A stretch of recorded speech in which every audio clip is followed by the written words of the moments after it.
Now when we come to chapter 18, we come to a rather unusual experience, and it's the last experience, by the way. We have here Moses turning to worldly wisdom rather than to revelation. God has been leading him by revelation directly, and now Moses is turning, and he's going to listen to his father-in-law. His father-in-law is going to come visit him, and Moses is going to listen to him, which of course he should not. Now, this is all quite interesting here and rather important too.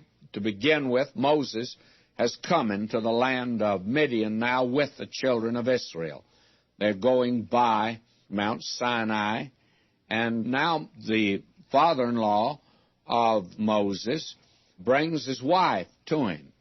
And while he's there, Jethro has a nice little visit with Moses. Now, I want us to notice this, and we'll begin reading at verse 1. When Jethro, the priest of Midian, Moses' father-in-law, heard of all that God had done for Moses and for Israel, his people, and that the Lord had brought Israel out of Egypt, then Jethro, Moses' father-in-law, took Zipporah, Moses' wife, after he'd sent her back, and her 2 sons, of which the name of the one was Gershom, for he said, I've been an alien in a strange land.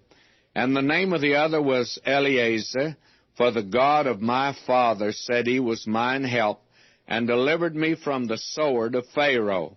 And Jethro, Moses' father-in-law, came with his sons and his wife unto Moses into the wilderness, where he encamped at the mount of God. And he said unto Moses, I, thy father-in-law Jethro, am come unto thee, and thy wife, and her 2 sons with her.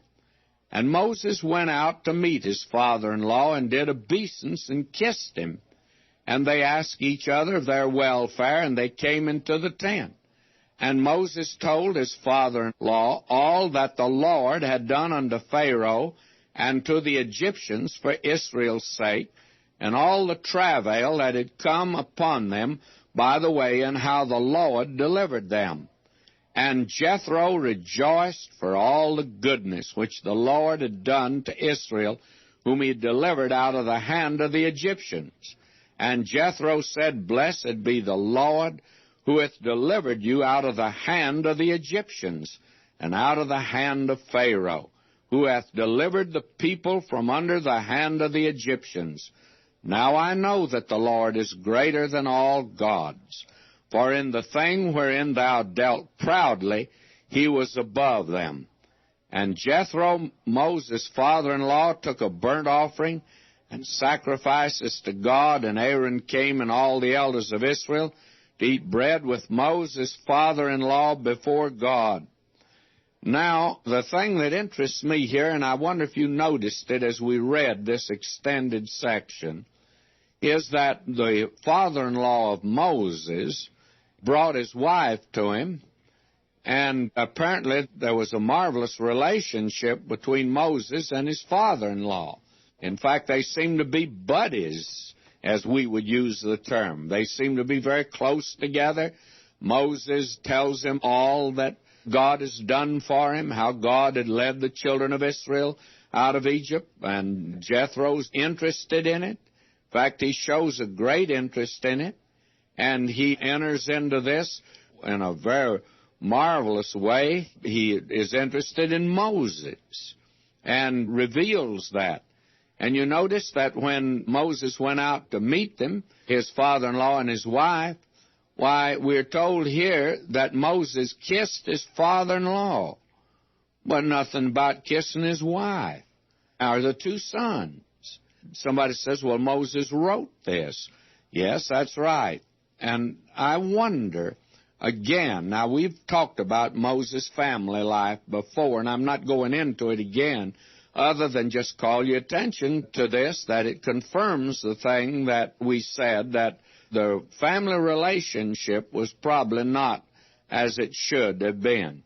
But because of the way God has led the children of Israel, And I think that probably Moses' father-in-law was rather skeptical when Moses announced he was going back to deliver the children of Israel out of bondage. I'm sure that he told the neighbors, I don't know what's come over my son-in-law. He's got some pretty big notions. He thinks God's called him to deliver the children of Israel out of Egypt, and I just don't believe that the God he serves can do that. Well, God did do it, and apparently this has brought now Jethro to a saving knowledge of God, and this is very important to see. And we see he offers a burnt offering here. Now we find that the father-in-law decides to stay for a little while. Verse 13, it came to pass on the morrow that Moses sat to judge the people, and the people stood by Moses from the morning until the evening. And when Moses' father-in-law saw all that he did to the people, he said, What is this thing that thou doest to the people? Why sittest thou thyself alone, and all the people stand by thee from morning until evening? And Moses said unto his father-in-law, Because the people come unto me to inquire of God. When they have a matter, they come unto me, and I judge between one and another. And I do make them know the statutes of God and his laws. And Moses' father-in-law said unto him, The thing that thou doest is not good.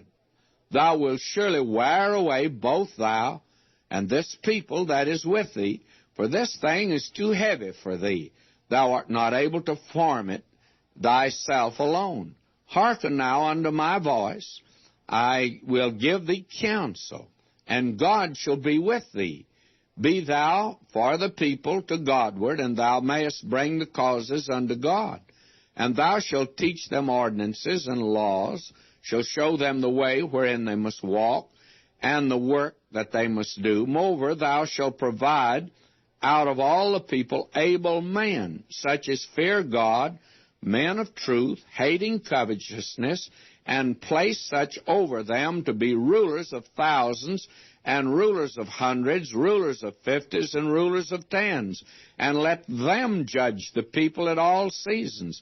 And it shall be that every great matter they shall bring unto thee, but every small matter they shall judge. So shall it be easier for thyself, and they shall bear the burden with thee. And thou shalt do this thing, and God command thee so. Then thou shalt be able to endure, and all this people shall also go to their place in peace. So Moses hearkened to the voice of his father-in-law, and did all that he had said.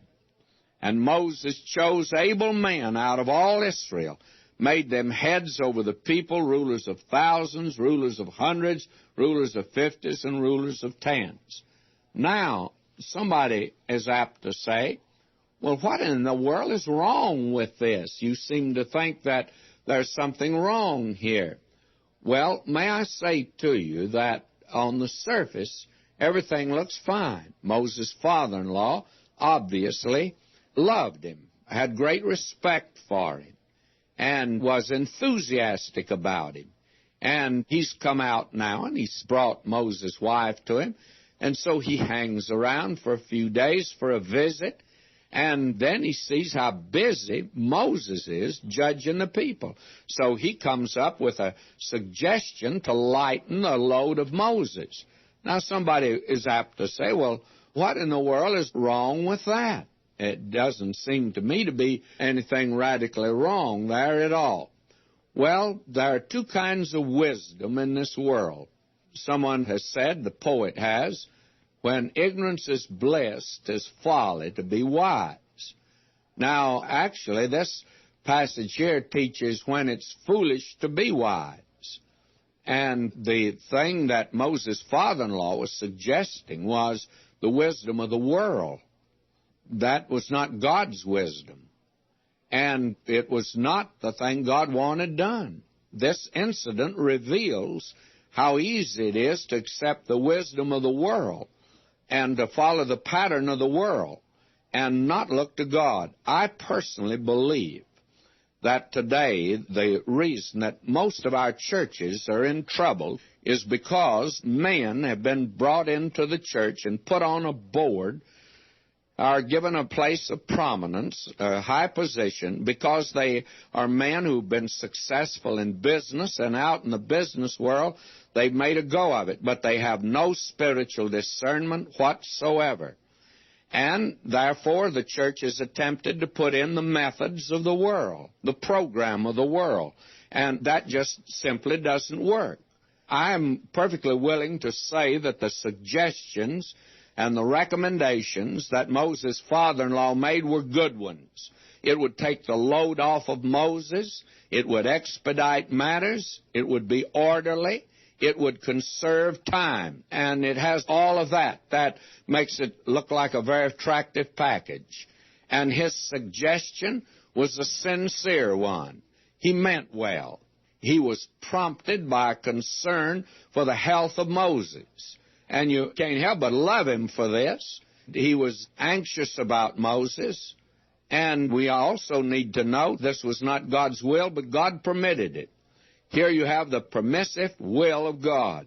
If God would only stop us when we're wrong, it'd sure be helpful, by the way.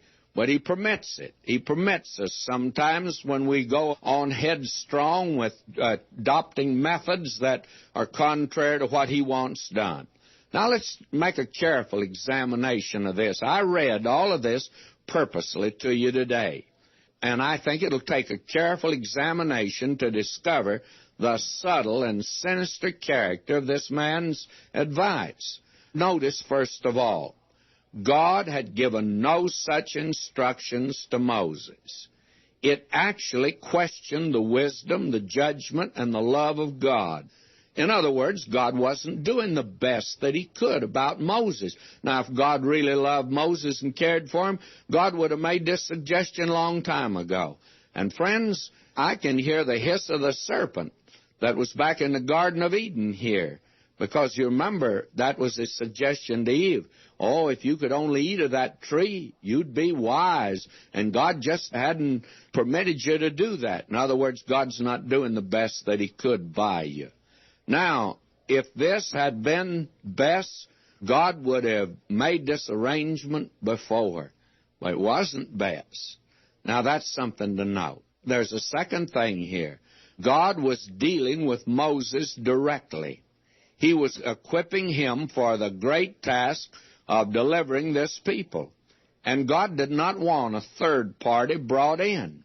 He didn't want the introduction of a party which would dissipate or insulate the power of God coming directly to Moses. You remember, God spoke face to face with Moses. And there is the tendency to want things and persons come between us and God. There are a great many people who do not like to do business directly with God. They like to go through a man or a church or a ceremony or through something, or even a book, or go to a conference.